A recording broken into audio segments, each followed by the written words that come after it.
ഇന്ത്യയുടെ തദ്ദേശീയ survey കപ്പലായ Ishq commission ചെയ്തുവെന്ന ഒരു വാർത്ത കൂടി നമ്മുടെ മുൻപിലേക്ക് വരികയാണ്. കൊച്ചി നാവികസേന ആസ്ഥാനത്ത് നാവികസേനാ മേധാവി ദിനേഷ് കുമാർ ത്രിപാഠിയുടെ നേതൃത്വത്തിലായിരുന്നു കമ്മീഷനിംഗ് ചടങ്ങ് നടന്നത്.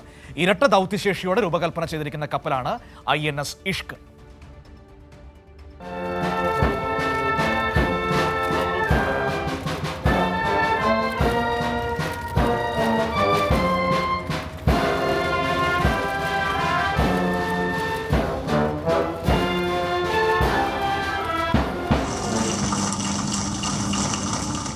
ഹൈഡ്രോഗ്രാഫിക് സർവേ പ്രവർത്തനങ്ങൾക്കായാണ് INS ഇക്ഷക് എന്ന സർവേ കപ്പലിനെ നാവികസേനയുടെ ഭാഗമാക്കുന്നത്.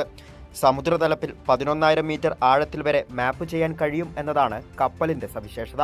ജലാശയങ്ങളിൽ തിരച്ചിൽ നടത്തുന്നത് അടക്കമുള്ള സാഹചര്യങ്ങളിൽ കൃത്യമായ വിവരങ്ങൾ കൈമാറാൻ ഈ കപ്പലിന് സാധിക്കും. അടിയന്തര ഘട്ടങ്ങളിൽ ആശുപത്രിയായും പ്രവർത്തിക്കും. കൊൽക്കത്തയിലെ garden reach ship builders and engineers ലിമിറ്റഡിൽ വാർഷിപ്പ് ഡിസൈൻ ബ്യൂറോയും വാർഷിപ്പ് ഓവർസീയിങ് ടീമും മേൽനോട്ടം വഹിച്ചാണ് കപ്പൽ നിർമ്മിച്ചത്. 80% തദ്ദേശീയ ഘടകങ്ങൾ ഉൾക്കൊള്ളുന്നതാണ് കപ്പൽ. സ്ത്രീകൾക്കായി പ്രത്യേക താമസ സൗകര്യമുള്ള ആദ്യ SVL കപ്പൽ എന്ന സവിശേഷതയും INS ഇക്ഷകിന് സ്വന്തമാണ്.